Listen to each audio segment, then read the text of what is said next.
Hey there, I'm Pyuppie, and today we'll be taking a look at my personal Sims 4 save file, and I'll be showing you some tips on how to keep your worlds realistic, fleshed out, full, and really fun to play in. So for a disclaimer, I'm actually using the Ratboy Sims save file as my base, and it by itself is an amazing save file. It's my favorite save file of all time, and I'll be linking that down below for you to download. It has all the expansion packs, game packs, and stuff packs, but I don't think it uses any kits, so we have that. Going into Willow Creek, my first tip is to always have community lots.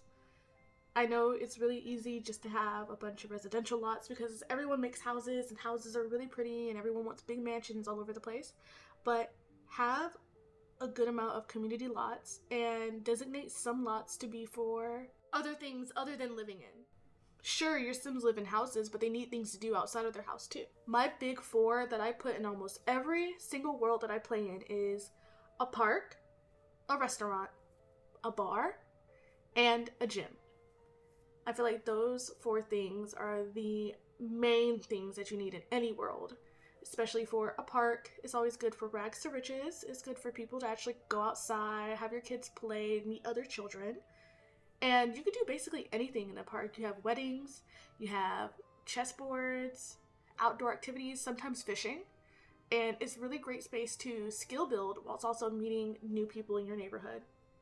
A restaurant, because people go out to eat sometimes. You don't always want to cook. You don't always want to have every date inside of your house. And a restaurant is a really good way to have your Sims go on dates or just go out with friends and try new foods. For a bar, obviously, if you have a single sim, maybe a single young adult sim, as we all start off as, you can go to the bar, meet new people after work, after school, if you go to college. It's a great way to meet new people, especially with our new love expansion. Maybe you'll take your first date there, things like that. And your gym, because a lot of Sims need the fitness skill for a lot of their careers and jobs, because most of the time when you're starting off, you're not going to have room in your house to have a gym nor the money. So you're always going to go to the community gym. Always try new things. Try new community lots that you haven't done before. Of course, maybe you might not go to the veterinary office that often, but it's really nice to have a veterinary office around you because what if you play as a vet? What if you do get a pet and you have to take them to the vet office? You want a pretty one in your save, right? And this goes to my second tip, which is kind of like 1B, like tip number 1, part 2, is that when you make your sim and you put them in a world, try to keep them in that world as much as possible. I feel like it's really unrealistic to have your sim jumping from Oasis Springs to Mount Komorebi to Brychester. When you put them down in a world, have them interact within that world. So it's really nice to have a bunch of community lots and things that you're going to use often and go out to often so that you can have another reason to stay within your world. Also, there's this image that I just saw today that is basically like an unofficial map of all the worlds in The Sims 4, and it makes geological sense as well, and I like to use that map a lot in my gameplay, or at least start to, because it's gonna give you a little cutout of oh, what's close to you, what's in driving distance, what is a place that you would have to take a plane to go to, or you had to take a boat to go across the ocean. So you can have more of an idea of where you're going, what is considered close to each other. So I won't be going to Tartosa, but I live in Newcrest. That's a whole plane ride away. So if you go to Tartosa, that would be a vacation destination for you compared to where you live or where your sim lives. My second big thing for sure is laundromats.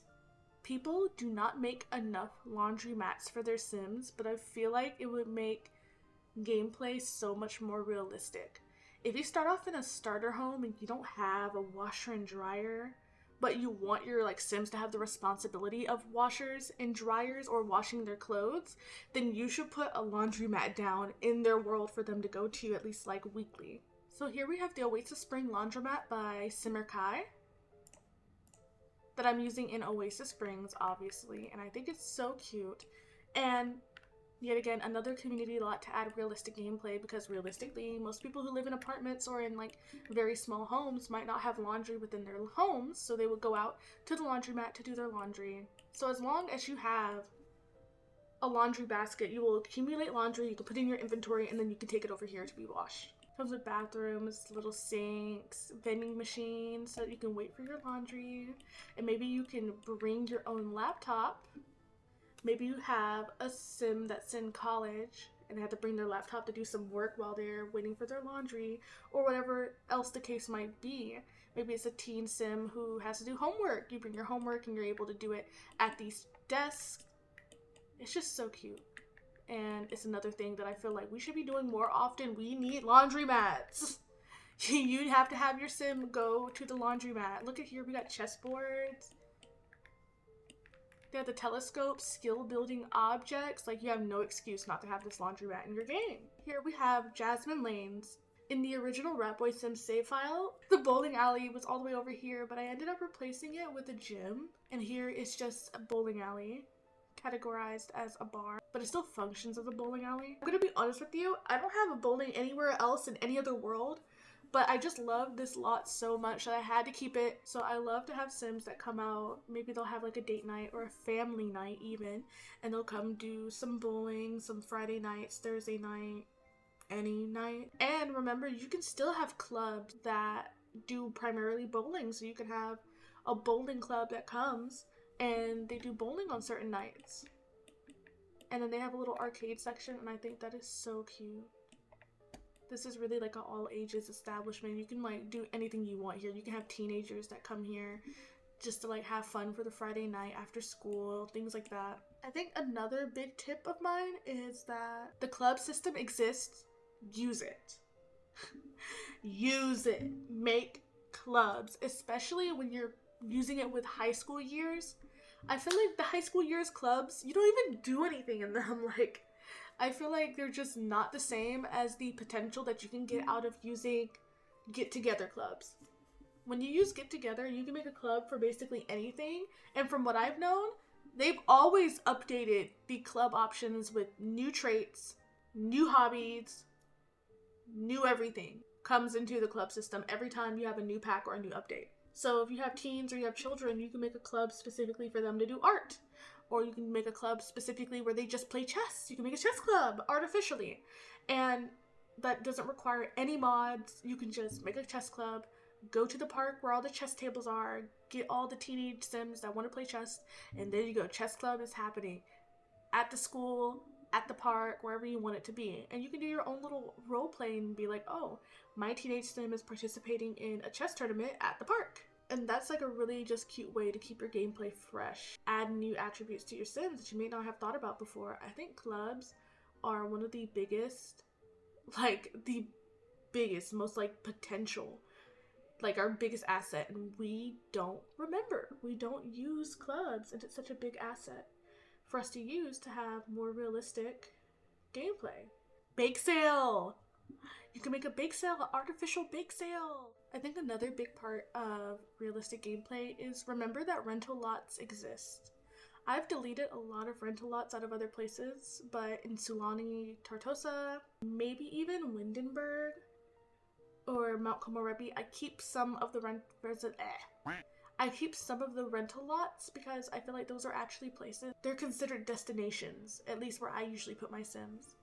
I usually like put my sims in places like Oasis Springs, in Del Sol Valley, in Willow Creek. And obviously those places are more like American based. So whenever my sims want to go on vacation, you know, places like Sulani, Tortosa, Mount Komorebi, maybe even Windenburg are considered a little like out of town. They're considered to be like different nations, or at least representing different nations. So I keep residential rentals in these specific lots for my other sims to visit and to have mini vacations on. Here on the Rat Boy Sims save file, they already have a Sapphire Shores resort. And instead of it just being like a little Airbnb house that you would just have your sims in for a few nights, it's actually set up like a full resort which you can choose what suite you want to sleep in. This is so cute. I haven't even used this yet. You can have this full suite that actually has its own kitchen. Or you can have these hotels. Where are the bathrooms? Oh, a community bathroom? Ooh, nasty. Community bathroom. My next major thing that I believe you should add to your save files is think about the kids. I feel like when we make our save files in The Sims 4, we typically don't think about children or playing as children. I think most of the time when we play as children, all we think about is them getting good grades and going to school. But what about things that they do on their own time? What do they do on the weekends? This is part of the Rat Boy Sims save file, and it's the Teddy's Pizza and Arcade, obviously inspired by Five Nights at Freddy's. But you can see there's just a lot of things to do in here. It reminds me of like places like Chuck E. Cheese or like Dave and Buster's even. Have you ever had a Sky Zone where you live? Like, it reminds me of Sky Zone, where you just have a bunch of different things to do. I know this isn't only for children, but obviously it's family friendly. You have a roller rink, there's pizza to be had here, arcades, bowling, basically just like a main event. Whenever you're making your save file, just remember that you want the save file to like be accessible and have the ability to use it even when you're not just playing as your single young adult sim. You want places that are made for families, places that are made for elders, like shopping experiences and things like that. Which is going to take me to my next point. My next tip for a realistic save file is adding shopping centers. This lot was created by Simlessy and it has a grocery store, a gym, a yoga studio, and a Starbucks all connected to it. You can get a lot of uses out of small worlds, like here in Del Sol Valley, by using these lots that have multiple functions. Of course, maybe you can't use the retail function unless you actually put the lot as a retail lot, but I put this lot as a gym for Del Sol Valley, and all you have to do is hire a barista to have the cafe to work, and the yoga studio works all in itself just by existing in the gym lot. But I feel like it's just nice to have, even if you're just like taking pictures or if you're filming a legacy, just to be like, oh, I'm going to the gym, then I'm going to stop by Starbucks and I'm going to get some groceries and go home. I use a lot of builds that are basically like multiple buildings on one lot. Like in San Myshuno, I have these New York apartments where there are apartments upstairs, but downstairs there's a music store, there's a library, there's a cafe. And the cafe is the only thing that's functional, but it's just so cute and it actually blends in with the cityscape. I'm sure if you go on the gallery, I'm sure you can find like whole shopping malls to use, get to work with for retail lots. And that's an amazing way to like add realism and things to do in your save files for your Sims. Also, late addition, but my very last tip is to update your calendar. Your calendar is your biggest asset for realistic gameplay and to always feel like you have something to do in your game. As you can see here, I've added like Fall Festival, Halloween, New Year, Black Friday,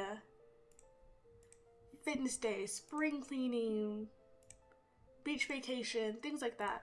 And of course, you don't have to participate in every holiday that you put on the list, but at least add some things throughout these sim year that's going to give them like things to do, reoccurring events, things to expect in the future. That's going to include like everybody and allow all your Sims to participate. I think this calendar is the most underrated feature that we have in game, and I hear nobody raving about it as much as they could. If you really want to feel like you have things to do and that your Sims are like actual fleshed out characters, you need to put effort into this calendar. It is going to make or break your save file. Like when you fully flesh out the Sims 4 calendar, if you have seasons and like download some more traditions and things like that, you're gonna have the time of your life. I promise. This is the best thing that you can do.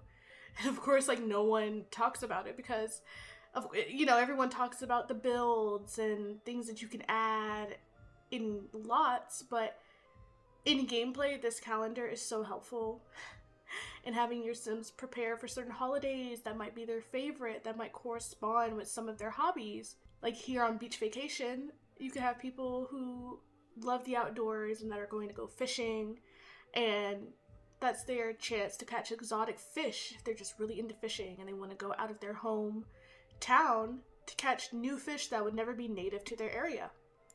You got Fitness Day, that's right after New Year's Eve because everyone's New Year's resolution usually has something to do with getting fit or losing weight. So obviously the Monday after New Year's Eve, everyone's getting up to go to the gym. So I hope that you found these tips really helpful and you are now inspired to revamp your save file and do something new in your game that's going to help you remain interested and to keep your legacies going, keep your save files going and evolving. All the builders that I talked about, the save file, and Simku's builds are all going to be linked down below for you to check out.